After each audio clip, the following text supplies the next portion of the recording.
حضرت مولا علی شیر خدا رضی اللہ تعالیٰ عنہ بیان فرماتے ہیں، آپ فرماتے ہیں اسے مبارک ہو جسے تھوڑے لوگ جانتے ہیں، قابل مبارکباد ہے کم لوگوں میں جانا پہچانا جاتا ہو۔ اور ایک حدیث پاک میں بھی فرمایا کہ وہ بندہ بڑا خوش نصیب ہے جس کی طرف انگلیوں سے اشارے نہ کیے جائے، فلاں جا رہا ہے فلاں جا رہا ہے۔ بہت سارے کام آپ کر نہیں سکتے، بہت سارے چیزوں میں آپ محسوس کرتے ہیں کہ یہ میرے ساتھ کیا ہوا۔ چلے کچھ لوگوں کا مقصد اگر عہدوں تک پہنچنا ہے، اقتدار حاصل کرنا مقصد بنا لیتے ہیں، تو جتنے مجبور ہم نے عہدوں پر بیٹھے لوگ دیکھے ہیں، اتنا شاہد ہی کوئی مجبور ہو کہ آپ کبھی دیکھ لیں حکومت مجبور ہوتی ہے، اپوزیشن آزاد ہوتی ہے، اس کا کام تو صرف تنقید کرنا ہے، وہ کرتی رہتی۔ لیکن جو لوگ کسی عہدے پر بیٹھے ہوتے ہیں، لوگ بول دیتے ہیں اس کو یہ کر دینا چاہیے، اس کو وہ کرنا چاہیے، کچھ باتیں درست بھی ہوں گی لیکن اتنا آسان تھوڑی ہوتا ہے۔ بہت سارے پہلو ہوتے ہیں جن پر غور کرنی ہوتی ہے۔ اگر کوئی اخلاص کے ساتھ عہدے پر بیٹھا ہے تو اس کو بڑا پھونک پھونک کے قدم اٹھانا پڑتا ہے۔ تو کسی شخص کا مقصد اگر دولت کا حصول ہو کہ مجھے ہر صورت میں پیسہ ہی جمع کرنا ہے، اس نے بھی زندگی کا کوئی پیارا مقصد نہیں پایا۔ بہت ساری جگہوں پہ دولت نفع بخش ہوتی ہے، اللہ کا فضل ہوتی ہے، لیکن اگر جائز ناجائز کا لحاظ کیے بغیر مقصود ہی صرف حصول دولت ہو تو دولت کی پیاس اور بھوک وہ والی بھوک اور پیاس ہے جو پیسے ملنے سے ختم نہیں ہوتی، بڑھتی جاتی ہے۔ یہ بڑھتی ہے، یہ ختم نہیں ہوتی۔ یہ جتنے ملیں گے حال میں مزید حال میں مزید کی آوازیں اور آئیں گی، یہ طلب بڑھے گی۔ یہ بڑا سخت نقصان کرتی ہے انسان کی باطن کا، اس کی نورانیت کا، اس کی کیفیات کا۔ جو لوگ قناعت پسند نہیں ہوتے، حریص ہوتے ہیں، لالچی ہوتے ہیں، وہ تو بیچارے الجھ جاتے ہیں، ان کا اندر تو اجڑ جاتا ہے پوری طرح، انہیں پتہ بھی نہیں چلتا اور وہ بے آباد ہو چکے ہوتے ہیں۔ اچھا، کئی دفعہ ایسا بھی ہوتا ہے وہ اخلاص سے چلے تھے، ان کے مقاصد بڑے حسین تھے، لیکن جب اس رستے پہ پڑے تو پھر مقصد بدل گیا، اللہ معاف کرے، پھر وہ حصول دولت، حصول دنیا، تو وہ اپنی بھی وہ کیفیت نہیں رہی ان کی، وہ خود بھی بے چین ہوتے۔ اور حدیث پاک میں موجود ہے، نبی کریم علیہ السلام نے فرمایا، دو بھوکے بھیڑیے، بھیڑیا ویسے ہی بڑا خطرناک ہوتا ہے، اور اگر اوپر سے بھوکا ہو تو بھیڑیا ویسے ہی خطرناک ہے، اور اگر بھوکا بھی ہو تو کریم فرماتے ہیں دو بھوکے بھیڑیے بکریوں کے ریوڑ میں کھلے چھوڑ دیے جائیں، کوئی روک ٹوک کرنے والا نہ ہو۔ فرمایا وہ دو بھوکے بھیڑیے بکریوں کے ریوڑ کا اتنا نقصان نہیں کرتے جتنی دولت اور شہرت کی محبت انسان کے دل کا نقصان کرتی۔ وہ اندر سے پورے طور پہ اجڑ جاتا ہے، اس کا باطن پورے طور پر تباہ ہو جاتا ہے، اسے پتہ ہی نہیں ہوتا۔ بہترین اور صاف ستھرے لباس کے پیچھے اس کی روح بے آباد ہو جاتی، کچھ بھی پاس نہیں ہوتا، ایک مشینی سی زندگی، آ رہا ہے جا رہا ہے، بیٹھا ہے بول رہا ہے، گفتگو کر رہا ہے، کاروبار کر رہا ہے، اس ملک میں ہے دوسرے ملک میں ہے، 3-4 فون رکھے ہوئے، کسی کو کوئی بات بتا رہا ہے، کسی کو کوئی، صبح شام تک اسے یاد ہی نہیں رہتا صبح میں نے کیا کہا تھا، کیونکہ زندگی مشینی بن گئی ہے نا، الجھ سا گیا۔ تو یہ جتنے بھی مقاصد ہمارے ہاں لوگ پیدا کر لیتے ہیں، یہ سارے مقاصد بڑے تکلیف دہ ہوتے ہیں، لیکن اگر زندگی کا مقصد وہ حسین مقصد ہو جس کی طرف قرآن مجید نے رہنمائی فرمائی، تو پھر انسان بڑا باطنی سکون محسوس کرتا ہے۔ اللہ تعالیٰ نے فرمایا، الذی خلق الموت والحیات لیبلوکم ایکم احسن عملا، فرمایا وہ ذات جس نے موت اور حیات کو پیدا کیا ہے تاکہ پتہ چلے تم میں اچھے عمل کون کرتا ہے، بہترین کردار کون پیش کرتا ہے۔ ایک بات یاد رکھیے گا، ہر آدمی باصلاحیت ہوتا ہے، بہت اچھے، واہ، ہر آدمی میں اللہ نے کوئی نہ کوئی خوبی رکھی بھی ہوتی۔ ایک تو ہم اپنی خوبی کا پتہ ہی نہیں کرتے، یعنی ہاتھ دیکھیں مسجد کے باہر لکھا ہوتا ہے میرے جیسے مولانا صاحب کا نام، فلاں نے مسجد بنائی، حالانکہ جو پوری بلڈنگ کی تعمیر کے لیے چپکے سے پیسے دے گیا تھا، یہ بھی اس نے کہا تھا کہ میرا ذکر نہ کرنا کسی کے سامنے۔ اور میاں وہ بھی بڑا بانی ہے اس ادارے کا، اس کا بھی خاصا حصہ ہے یہاں۔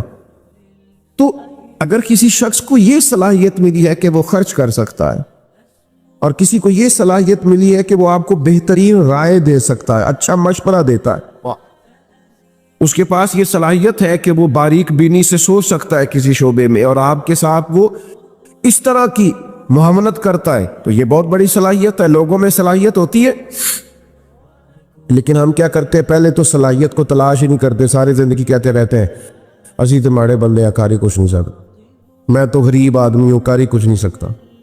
وہ سعدی شیرازی رحمۃ اللہ علیہ کی خدمت میں بھی ایک شخص نے اپنے دوستوں کا شکوہ کیا تھا، اس نے کہا تھا بڑے نکمے ہیں میرے دوست، بڑے ہی ناکارہ ہیں، کسی کام کے نہیں، کسی کام نہیں آتے، بالکل ہی بیکار ہے۔ تو حضرت سعدی بار بار سمجھانے لگے، فرمایا یوں نہیں کہتے، کوئی تو خوبی ہوگی۔ اس نے کہا حضور کوئی بھی نہیں۔ فرمایا پھر بھی تعلق نہ توڑنا، اگر برے بد عقیدہ نہیں تو تعلق نہ توڑنا، صرف کوئی خوبی نہ ہونے کی وجہ سے تعلق توڑ رہے ہیں۔ حضور کوئی خوبی نہیں۔ تو سعدی فرمانے لگے سنو، پھر بھی تعلق رکھنا، پانی جتنا مرضی میلا کچیلا بھی ہو، آگ بجھانے کے کام پھر بھی آ جایا کرتا ہے۔ بڑا میلا کچیلا ہے، گدلا ہے، بیکار ہے، لیکن آگ بجھائی جا سکتی ہے اس۔ تو خوبیاں ہوتی ہیں انسانوں میں۔ پہلی بات تو یہ ہے کہ ہم یہ جو شیخ ہوتے ہیں نا، بزرگ ہوتے ہیں، مربی ہوتے ہیں، ہمارے مشائخ، یہ بنیادی طور پر کرتے کیا تھے؟ یہ سامنے والے کو آئینہ ہی تو دکھاتے تھے، بتاتے ہی تو تھے کہ تیرے اندر خوبیاں ہیں، اور وہ خوبیاں دکھا کے اس سے کوئی نہ کوئی کام لے لیتے تھے۔ بڑے بڑے نکمے لوگوں سے کام لے لیتے تھے، ان کو کام پہ لگا دیتے، ان کو تسلی دینا، سمجھانا، ان کو بار بار قائل کرنا۔ آج کل لوگ مایوس کرتے۔ ہمارے پاکستان کے ایک بڑے معروف کالم نویس ہیں، انہوں نے ایک دفعہ کالم لکھا، وہ تبصرہ تو اس پر کر رہے تھے کہ ملک میں چند سیاسی جماعتوں کا راج ہے، کسی اور کو سامنے نہیں آنے دیتے۔ تو انہوں نے ایک مثال لکھی، کہنے لگے گاؤں کا چودھری انتقال کر گیا تو پوتا اپنی دادی سے کہنے لگا اب چودھری کون بنے گا؟ تو اس نے کہا جو چودھری فوت ہوا ہے اس کا بیٹا۔ تو نے کہا اگر وہ بھی فوت ہو گیا تو کہا اس کا بیٹا، وہ بھی فوت ہو گیا تو انہوں نے مثال دی۔ تو آخر میں وہ دادی کہنے لگی پتر سارا پنڈ بھی مر جائے تو نہیں چودھری بن لگا، تو یہ چودھریوں نہیں بننا ہے، تو فکر نہ کر۔ تو انہوں نے مثال دی کہ کچھ بھی ہو جائے، یہ چند سیاسی لوگوں نہیں آنا ہے۔ تو میرا کچھ رابطہ رہتا تھا، میں نے انہیں فون کیا، میں نے کہا آپ قوم کو مایوس کر رہے ہیں، یہ فکر پیدا کر رہے ہیں آپ ہماری نوجوان نسل میں کہ تم آگے آ ہی نہیں سکتے۔ میں نے کہا تو میرے ساتھ آ، میں تجھے بتاتا ہوں غریبوں کے بچے چودھری بنے ہوئے ہیں، میں تمہیں بنے ہوئے دکھاتا ہوں، ہماری نظروں میں آئے۔ یہ اپنی قوم کی تربیت کر رہے ہو کہ تم کچھ بھی نہیں کر سکتے؟ تم ان کی تربیت کرو کہ اٹھ باندھ کمر کیوں ڈرتا ہے، پھر دیکھ خدا کیا کرتا ہے۔ ہمت دلاؤ، جدوجہد کا جذبہ پیدا کرو، ان کے اندر شوق پیدا کرو، یہ محنت کریں، آگے بڑھیں، مدد کرنے والا اللہ ہے۔ علاقے میں جو چودھری کہلاتے تھے ان کا بچہ پڑھا نہیں ہے، وہ اسی کمپنی کے دروازے پر گن مین ہے، اور اسی علاقے کا جو غریب کہلاتا تھا اس کا بچہ پڑھ کے اسی کمپنی کے اندر مینیجر لگا ہوا ہے۔ تو آؤ ہم دکھاتے، آپ لوگوں کو مایوس، تو ایک تو صلاحیت کو بھانپیں کہ ہم کیا کردار ادا کر سکتے ہیں، وہ والا کردار ادا کریں، ہم کیا ڈیوٹی کر سکتے ہیں وہ والی ڈیوٹی کریں، اور پھر اپنی جو زندگی ہے، جو مقصد ہے، اس کو صحیح جگہ پہ خرچ کریں، غلط جگہ پہ استعمال۔ کچھ لوگوں کو اللہ صلاحیت دیتا ہے نا، باصلاحیت ہوتے ہیں، لیکن وہ اپنی صلاحیت کا استعمال ٹھیک ہے۔ اچھا یہ بتائیں جس کی آواز سریلی ہوتی ہے اپنی وجہ سے ہے کہ اللہ کی عطا ہے؟ تو جو آنکھیں میں نعت سناندہ 60,000 لے رہا ہے، پھر اس سے پوچھا جائے گا کہ یہ آواز سریلی کرنے کے تو نے دیے کتنے، پہلے یہ بتانا۔ خدا کے بندے، اللہ نے اپنے فضل سے صلاحیت دی ہے اور تو غلط جگہ پہ استعمال کر رہا ہے، نوٹ کمانے لگ گیا، اور پھر یہ کہ تیرے نخرہ ہے کہ وہ سنبھالا نہیں جا رہا الا ماشاءاللہ، اور پھر یہ کہ جس محبوب پاک علیہ الصلوۃ والسلام کی نعت پڑھ کے اللہ نے تجھے عزت دی ہے، ان کی سنت کا لحاظ تک نہیں تو کرتا، شریعت کا پاس تک نہیں ہے تجھے۔ تو سمجھے چیزوں کو، اللہ نے صلاحیت اپنے فضل سے دی ہے۔ بڑے بھائی ہوتے ہیں، 4 5 6 بھائی ہیں، لیکن ان میں سے اللہ تعالیٰ کسی کو صلاحیت دے دیتا، آگے گزر جاتا ہے۔ اب وہ کیا کرتا ہے، وہ جناب جس کو تھوڑے سے پیسے مل جائیں یا معروف ہو جائے یا جانا پہچانا جائے، وہ مشورے دے دے کے مار دیتا ہے۔ وہ ایسے بات کر رہا تھا جیسے بڑا پروفیسر ہے، او بھائی خدا نے فضل کر دیا تیرا، جی میں رہے، اللہ سے ڈر، اپنی صلاحیت کا غلط استعمال نہ کرے کبھی بھی۔ اگر باصلاحیت ہے تو اس اپنے آپ سے کوئی کام لے لیں، اپنے وجود کو بیکار نہ کریں، کوئی خدمت لیں، اس سے کوئی ڈیوٹی لیں، اپنے آپ کو کسی کام پہ لگا دیں، ورنہ ضائع ہو جائیں گے۔ بڑے لوگ ہیں ایسے باصلاحیت ہے لیکن ایسے کام میں وقت ضائع کرتے ہیں جو ان کے والا ہے ہی نہیں، بیکار اپنا وقت ضائع کرتے ہیں۔ ہارون رشید بیٹھے تھے تو بہت سارے لوگ بادشاہ کے دربار میں آیا کرتے تھے، تو ایک صاحب آ گئے، وہ کہنے لگے میں آپ کو کوئی کرتب دکھاؤں گا اور پھر آپ سے انعام پاؤں گا۔ یہ آتے ہیں نا کرتب دکھانے والے، میجک شو کرنے والے، پھر وہ کچھ دکھاتے ہیں اور ان کو 10 روپے 20 روپے ایک آدمی دیتا ہے۔ اس نے کہا میں کرتب دکھاؤں گا اور آپ سے انعام لوں گا۔ کہا چلو۔ تو کچی دیواریں ہوتی تھی، اس نے سوئی ایک پھینکی، وہ جا کے دیوار میں لگی۔ سوئی کے پیچھے ایک چھوٹا سا سوراخ ہوتا ہے، پنجاب میں لوگ اس کو نکا کہتے ہیں، اس میں دھاگا ڈالا جاتا ہے۔ عجیب بات یہ کہ آپ کی توجہ ہے میری بات پر، اس کرتب دکھانے والے نے دوسری سوئی پھینکی تو وہ جا کے اس سوراخ میں لگی جس میں دھاگا ڈالا جاتا ہے۔ وہ تیسری پھینکی تو وہ دوسری کے سوراخ میں جا کے، اتنا مضبوط نشانہ، اس نے 12 سوئیاں پھینکی، ایک دوسرے کے نکے میں لگتی، سوراخ میں۔ لوگ اشش کر اٹھے کہ اتنا بڑا اور زبردست نشانے باز۔ اب جب وہ 12 سوئیاں مکمل ہوئی تو ظاہر ہے جو اس زمانے میں طریقہ تھا، لوگ واہ واہ بھی کرنے لگے، کسی نے 10 روپے دیے، کسی نے 100 روپیہ، کسی نے 50 روپے۔ اب اس کی نظر یہ تھی کہ چونکہ میں نے بہت بڑا کمال دکھایا ہے تو بادشاہ مجھے زیادہ پیسے دے گا۔ جب سب تھک گئے دے کے تب اس کی نظر بادشاہ پہ تھی، تو ہارون رشید گردن جھکائے بیٹھے ہیں، دیکھا سناٹا چھا گیا ہے تو سر اٹھایا، کہنے لگے اس کرتب دکھانے والے کو پکڑو اور باہر لے جاؤ، ستون سے باندھ اور اسے 70 کوڑے مارو۔ وہ کہنے لگا بادشاہ میری غلطی، میں نے تو کمال دکھایا ہے اور یہ کمال لوگ آن کر کے دکھایا کرتے ہیں اور آپ سے انعام پاتے، تو آپ یہ ہے کہ مجھے کوڑے لگوا رہے۔ بادشاہ سلامت کہنے لگے کوڑے اس لیے لگوا رہا ہوں کہ اللہ تعالیٰ نے اتنا بہترین نشانہ دیا تو مداری بن گیا، تیری سزا بنتی ہے۔ اس نے کہا حضور پھر کیا کروں؟ فرمایا میں تجھے فوج میں بھرتی کرتا ہوں، یہ جو نشانے کا اللہ نے کمال دیا ہے یہ کافر پہ لگا تھا کہ دین کے جھنڈے کو اللہ سر بلند دیا تھا۔ سبحان اللہ، یہ کافر پہ لگا، اپنی صلاحیت کو ضائع کر رہا ہے، بیکار کر رہا ہے۔ قیمتی لمحات ہے زندگی کے، وہ جی 1 منٹ ٹھہرنا میں آیا، آپ کو پتہ ہے 1 منٹ میں 3 دفعہ سورۃ اخلاص پڑھی جا سکتی ہے اور پورے قرآن پاک کا ثواب ہے۔ آپ نے 1 منٹ کو کیا سمجھا ہے؟ ہمارے بزرگ تو فرماتے ہیں کسی سے بات کرنی ہو تو تھوڑے جملوں کا چناؤ کرو، اس ڈیٹیل میں نہ جاؤ، باقی وقت اللہ کے ذکر میں گزارنا، درود و سلام میں گزارنا، تلاوت قرآن میں گزارنا۔ لیکن ہم بیکار ضائع کرتے ہیں وقت، ادھر بیٹھے اور بیکار کے تبصرے اور بیکار کا کام۔ اچھا جن پر ہم تبصرے کر رہے ہیں وہ کہیں کے کہیں پہنچ گئے اور ہم ابھی تبصرے ہی کر رہے ہیں، تو بھائی زندگی میں ایک تو مقصد ہونا چاہیے، پھر وہ مقصد جو ہے وہ اعلیٰ ہونا چاہیے، پھر صلاحیت کو جانچ کر اس کو صحیح جگہ استعمال کرنا چاہیے، غلط جگہ پہ نہیں۔ حدیث پاک سنیے، نبی کریم صلی اللہ تعالیٰ علیہ وسلم نے فرمایا صبح جب دن چڑھتا ہے، سورج نکلتا ہے تو وہ دن اعلان کرتا ہے، وہ دن کہتا ہے میں آج آیا ہوں، آج کے بعد دوبارہ نہیں آؤں گا۔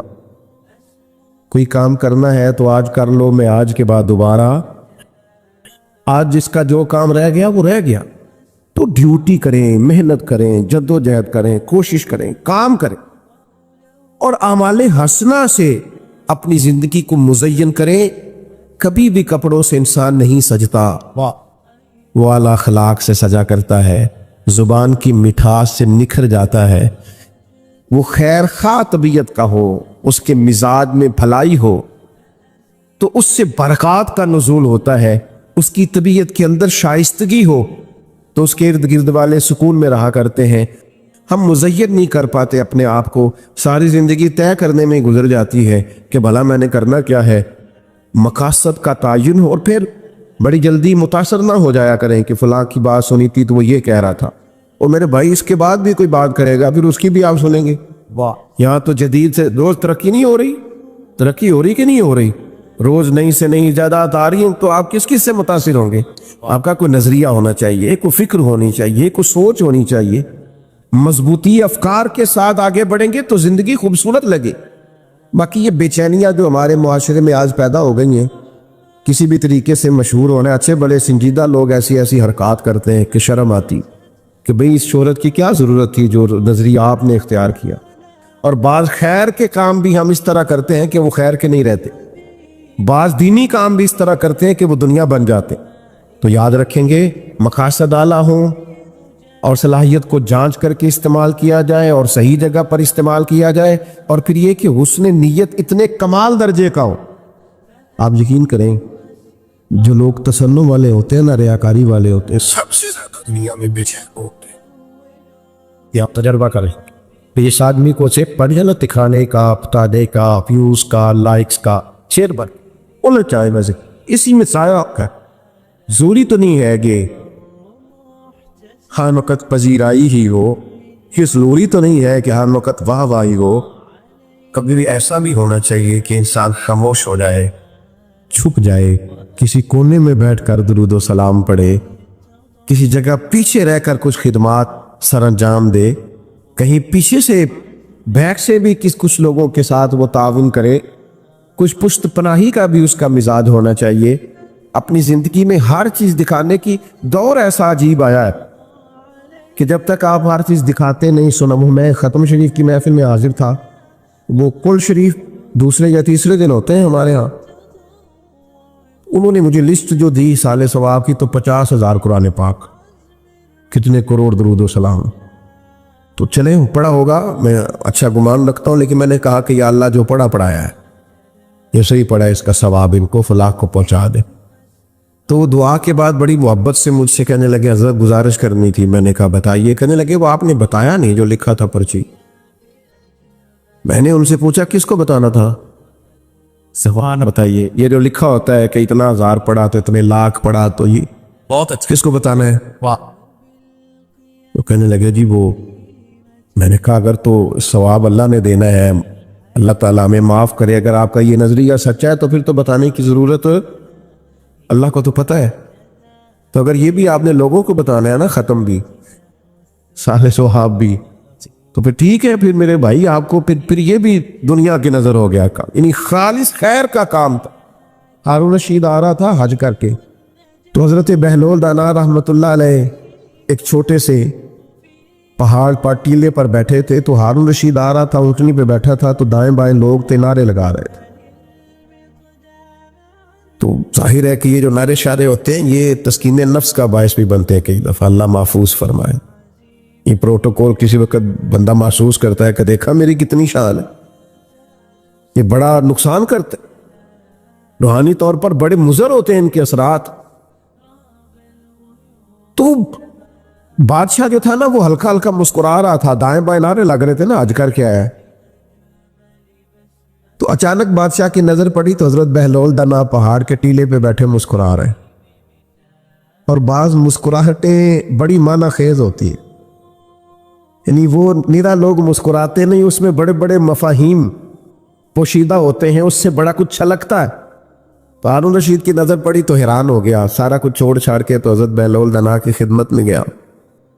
جا کے عرض کرنے لگا حضور آپ کا ہنسنا بڑا انوکھا ہے، آپ ہنس کیوں رہے ہیں؟ آپ کی توجہ ہے میری بات پر؟ آپ کیوں ہنس رہے ہیں؟ تو حضرت بہلول دانا ہنسے اور کہنے لگے ہنس رہا ہوں تیرے خوش ہونے پر کہ یہ جو تیرے لوگ نعرے لگا رہے ہیں نا، یہ تجھ سے پہلے کسی اور کے بھی لگاتے تھے، اور تیرے بعد انہوں نے کسی اور کے بھی لگانے ہیں، تو کہاں خوش ہو رہا ہے؟ یہ کچھ لوگ ایسے ہوتے ہیں جن کی کوئی پارٹی نہیں ہوتی، وہی پارٹی ہوتی ہے ان کی جس کی حکومت ہوتی ہے، تو یہ اس پارٹی کے ممبر ہیں، تو میرے بھائی بڑا مسکرا رہا ہے، خوش ہو رہا ہے، یہ کل کسی اور کے نعرے لگاتے تھے اور تیرے بعد کسی اور کے نعرے لگائیں گے، یہ تو کس بات پہ راضی، کس تسکین نفس پہ تو مطمئن ہے؟ چوٹ لگی، ہارون رشید چپ کر گیا۔ پھر بادشاہ تھا نا، بادشاہوں کی گفتگو ایسی ہوتی ہے، کہنے لگا حضرت سنا ہے آپ مقروض ہیں، تو کوئی حکم ہوا تو مجھے بتائیے گا۔ تو حضرت بہلول دانا بڑے غصے سے ہارون رشید سے پوچھنے لگے تیرا رب کون ہے؟ اللہ کرے آپ کو سمجھ آئے میں کیا کہہ رہا ہوں۔ تیرا رب کون ہے؟ کہا اللہ، تو فرمایا میرا کون ہے؟ اللہ اکبر۔ اس نے کہا حضور آپ کا بھی اللہ، تو فرمانے لگے ہارون رشید یہ تو نہیں نہ ہو سکتا کہ رب ہارون رشید کو دیتا جائے اور بہلول دانا کو بھول ہی جائے۔ یہ عقیدہ میرا بڑا مضبوط ہے، میرا رب جب چاہے گا نا وَيَرْزُقْهُ مِنْ حَيْثُ لَا يَحْتَسِبُ، وہ وہاں سے دے دے گا جہاں سے کبھی گمان بھی نہیں گیا ہوگا۔ مسلمانوں نے ہجرت مدینہ سے پہلے ایک ہجرت کی تھی جسے ہجرت حبشہ کہا جاتا ہے۔ اللہ کے پیارے حبیب صلی اللہ تعالی علیہ وسلم نے اجازت دی تھی لوگوں کو کہ حبشہ کی جانب ہجرت کر جاؤں، تو لوگ چلے گئے ہجرت کر کے۔ حضرت عثمان غنی بھی گئے تھے، حضور کی ایک صاحبزادی جو ان کی اہلیہ تھی وہ بھی گئی تھی، حضرت جعفر طیار بھی گئے تھے، کچھ اور لوگ بھی ہجرت کر کے گئے تھے۔ حبشہ کے رہنے والے جو لوگ تھے ان کا مذہب عیسائی تھا، لیکن معاذ اللہ ثم معاذ اللہ نقل کفر نہ باشد، وہی والا جو آج بعض عیسائیوں کا غلط نظریہ ہے کہ حضرت عیسیٰ علیہ السلام معاذ اللہ اللہ کے بیٹے۔ تو وہاں یہ لوگ ہجرت کر کے چلے گئے۔ اب ظاہر ہے کفار مکہ کو تو پسند نہیں آتا تھا کہ مسلمان کسی جگہ بھی آرام اور سکون کے ساتھ عبادت کر سکے، تو انہوں نے ایک وفد تیار کیا جو حبشہ گیا، جا کے پہلے تحفے تحائف دیے بادشاہ کے قریبی لوگوں کو، پھر بادشاہ تک رسائی حاصل کی، پھر اس کو بتایا کہ ہمارے کچھ لوگ آ گئے۔ حبشہ کا بادشاہ نجاشی بڑا سمجھدار آدمی تھا، بڑا زیرک تھا، باتوں کو بڑی گہرائی سے سمجھنے والا تھا۔ اس نے کہا میں تمہاری رائے سن کے مسلمانوں کو یہاں سے نکالوں گا نہیں، ان کی بھی بات سنوں گا، اور تصویر کے دونوں رخ دیکھنے چاہیے۔ پہلے ہماری پنچایت میں لوگ اس کے سپورٹر ہو جاتے ہیں جو پہلے آ جائے، کہنے نے او تے آ گیا تینوں تے صدنا پہ آئے، چونکہ وہ مجھے چودھری مان گیا، پہلے آ گیا، لہذا میں اس کے ساتھ ہوں۔ بھائی تو دیکھ تو لے تصویر کا دوسرا رخ، دوسرے کی بات سننے کے بعد آپ کو اندازہ ہوگا کہ اصل معاملہ کیا ہے۔ نجاشی کہنے لگے میں ایسے نہیں بھیج دوں گا، میں بلاؤں گا۔ بلایا، مسلمان آئے، حضرت جعفر طیار رضی اللہ تعالیٰ عنہ اسلام کے پہلے خطیب، جو باتیں نجاشی نے پوچھی حضرت جعفر طیار نے بڑی جرت کے ساتھ جواب دیا، بلکہ وہی کچھ کہا جو آج کل میلاد پہ ہمارا خطیب نہیں کہتا، ہمارے مبلغین نہیں کہتے کہ بادشاہ ہم تو گلے کاٹتے تھے، ہم تو ایک دوسرے سے لڑتے تھے، بیٹیوں کے اوپر ظلم کرتے تھے۔ یہ تو مدینے والے محبوب آئے کہ انہوں نے آ کے ہمیں بتایا ہے کہ اصل انسانیت کیا ہے، طرز زندگی کیا ہے، یہ ساری باتیں بیان کی۔ نجاشی بڑا خوش ہوا، مسلمانوں کو بھیج دیا۔ کافروں نے ایک اور چال چلی، ذرا زیادہ غور کرنا کیا کہنے لگا ہوں۔ ملک ان کا ہے، عقیدہ ان کا ہے۔ حضرت جعفر طیار رضی اللہ تعالیٰ عنہ غیر کے ملک میں بلایا، جناب جعفر طیار آئے، دوبارہ بلایا، سازش کی کفار نے، کہنے لگے آپ کو پتہ ہے یہ حضرت عیسیٰ علیہ السلام کو معاذ اللہ اللہ کا بیٹا نہیں مانتے، پتہ ہے آپ کو؟ اس کو کہتے ہیں مذہبی کارڈ کھیلنا، ایموشنل کرنا، اس کو کہتے ہیں اس طرح کا ماحول بنانا کہ سامنے والا اشتعال میں آئے۔ بلایا، حضرت جعفر طیار رضی اللہ تعالیٰ عنہ اور مسلمانوں کے وفد کو بھی پتہ چل گیا کہ اب نئی چال چلی ہے، اب حضرت عیسیٰ کے بارے میں پوچھیں گے۔ کچھ لوگوں نے حضرت جعفر طیار کو مشورہ دیا کہ ذرا حکمت سے بات کریں۔ فرمانے لگے حکمت کوئی نہیں، عقیدہ عقیدہ ہوتا ہے، عقیدہ عقیدہ ہوتا ہے۔ فرمایا میں وہی کہوں گا جو محمد عربی نے ہمیں بتایا ہے صلی اللہ تعالی علیہ وسلم۔ یہ ڈری ڈری باتیں نہیں، سہمی سہمی باتیں نہیں، کتاب و سنت کی تعلیم طاقتور کر دیتی ہے۔ حضرت جعفر طیار رضی اللہ تعالیٰ عنہ تشریف لائے، دربار میں پہنچے تو حضرت مولا علی کے بھائی، نبی کریم کے چچا زاد حضرت جعفر طیار، کیا دبدبا ہے، کیا تنتنا ہے، لباس سادہ ہے، لیکن عقیدے نے وہ مضبوطی پیدا کر دی ہے۔ کہا بتائیے آپ کا جناب عیسیٰ کے بارے میں نظریہ کیا ہے؟ تو جب انسان مخلص ہو کے بات کرتا ہے تو اس میں اللہ اثر پیدا کر دیتا ہے۔ لفظ تاثیر سے بنتے ہیں، تلفظ سے نہیں۔ اہل دل آج بھی ہیں اہل زبان سے آگے۔ کچھ لوگ ایسے ہوتے ہیں جو اتنی گہرائی سے بات کرتے ہیں کہ سنا ہے بولے تو باتوں سے پھول جھڑتے ہیں۔ اگر یہ بات ہے تو چلو بات کر کے دیکھتے ہیں۔ کیا حسن ہے، کیا گفتگو ہے جناب جعفر طیار کی، کیا ولولہ ہے، کیا انداز ہے۔ بادشاہ نے کہا آپ کا عقیدہ جناب عیسیٰ علیہ السلام کے بارے میں کیا ہے؟ تو یہ کتاب و سنت کا شعور انسان کو اس طرح کا طاقتور بناتا ہے۔ حضرت جعفر طیار رضی اللہ تعالیٰ عنہ فرمانے لگے عقیدہ وہی ہے جو اللہ کے قرآن نے بیان کیا ہے اور مدینے والے کے فرمان نے بیان کیا۔ کہا کیا عقیدہ ہے؟ فرمایا ہمارا عقیدہ یہ ہے کہ حضرت عیسیٰ علیہ السلام اللہ کے بندے اور رسول ہیں، جو کواری پاک مریم کے بطن اقدس سے بغیر باپ کے اللہ کے حکم سے پیدا ہوئے۔ بڑے بڑے مذہبی پیشوا بیٹھے تھے جو سارا دن لوگوں کو بتاتے تھے کہ معاذ اللہ حضرت عیسیٰ اللہ کے بیٹے۔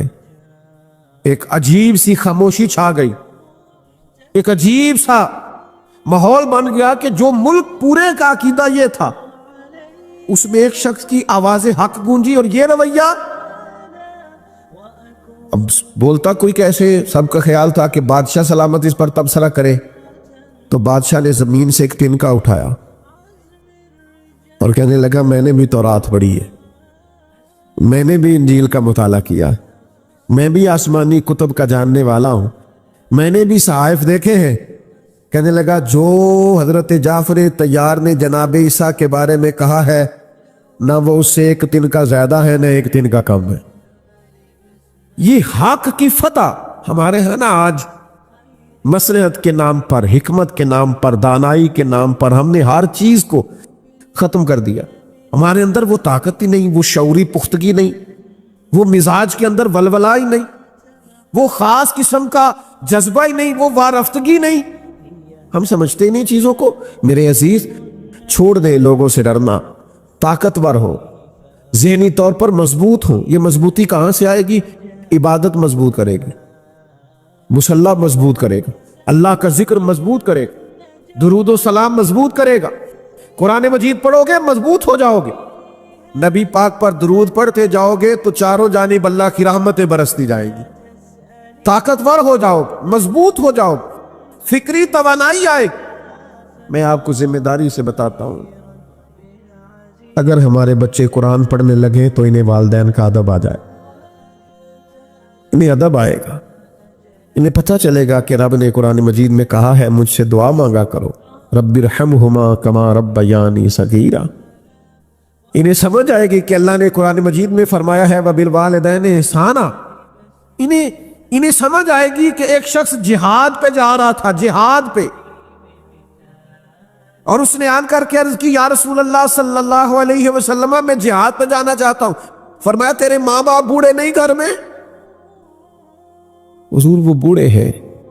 فرمایا جا کے ان کی خدمت کر، تجھے گھر بیٹھے ہی اللہ جہاد کا ثواب دے، جنت ان کے قدموں میں۔ یہ شعور نصیب ہوگا کتاب و سنت پڑھنے سے۔ میں آپ کی خدمت میں عرض کروں گا،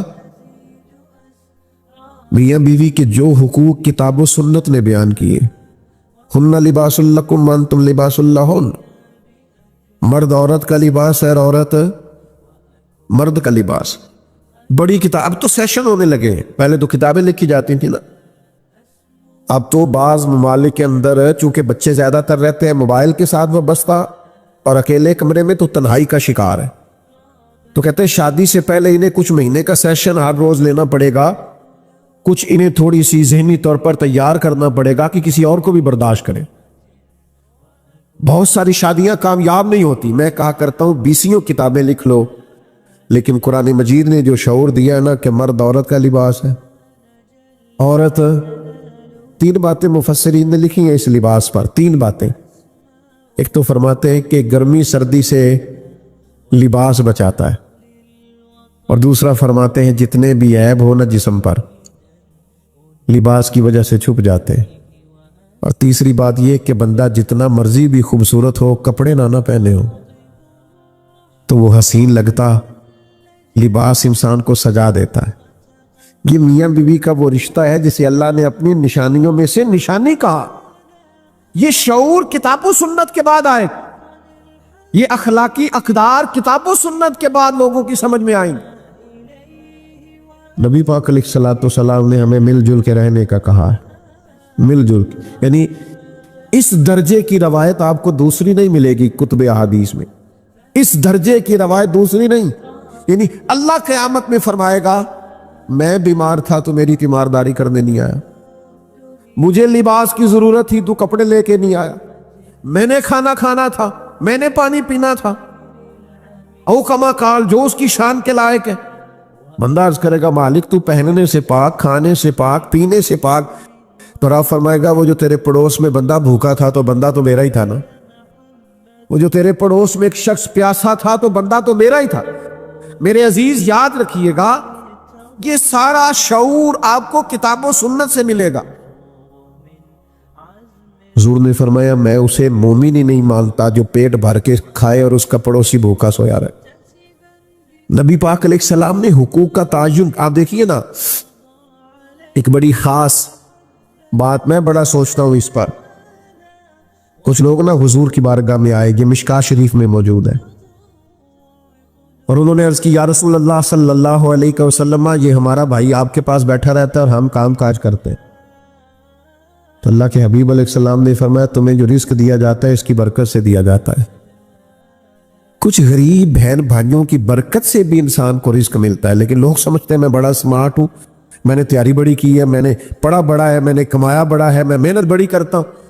سنگیوں اس کو یاد رکھ لینا اور سمجھ لینا یہ سارا انسانیت کا منشور دستور شعور یہ کتاب و سنت کی برکت سے سمجھ میں آئے گا.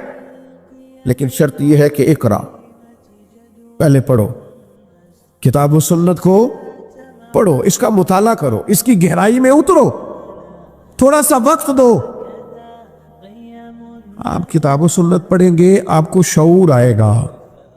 ایک جملہ کہنے لگا ہوں، اس کو یاد رکھنا، جو بندہ قرآن و حدیث پڑھتا ہے اسے جینے کا بھی مزہ آ جاتا ہے اور مرنے کا بھی مزہ آ جاتا ہے. مرنے کا بھی، بولیے، مرنے کا. یہ جب کرونا آیا نا تو مجھے ایک جگہ جانے کا اتفاق ہوا، وہاں زیادہ میڈیکل کے لوگ تھے. بس میں نے زیادہ باتیں نہیں کرنی، سمیٹنے لگا ہوں، توجہ کرنا. تو یہ کرونا کے دنوں میں نا بہت زیادہ خوف پھیلا دیا گیا تھا، لوگ بڑا ڈرتے تھے. یہ کرتا ہے میڈیا کام ہمارا. بڑا خوف تھا، بڑے حالات خراب تھے، لوگ بڑا ڈرتے تھے. تو مجھے کہا گیا کہ یہ سارے میڈیکل کے لوگ ہیں تو آپ تھوڑی سی ان کو نا ذہنی طور پر مضبوطی دیں، یہ بڑے خوف کا شکار ہے. میں نے ڈاکٹر صاحب سے کہا، میں نے کہا کہ آپ ڈرتے کیوں ہیں اتنا؟ اللہ مہربان ہے، زندگی موت کا وقت متعین ہے. تو وہ کہنے لگے جی ذرا مجمع زیادہ ہو جائے نا چاروں جانب تو میرا دم گھٹنے لگتا ہے، تو قبر تو بند ہوتی ہے،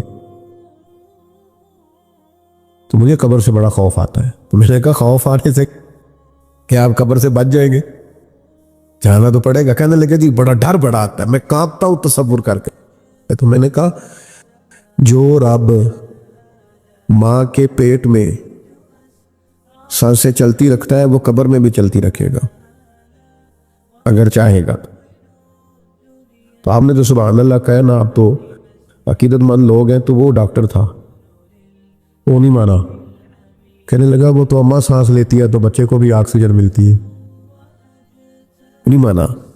کہنے لگا وہ اماں سانس لیتی ہے آکسیجن لیتی ہے تو بچے کو اندر ملتی ہے اس لیے بچہ سانس لیتا ہے, تو قبر میں کیسے آکسیجن آئے گی؟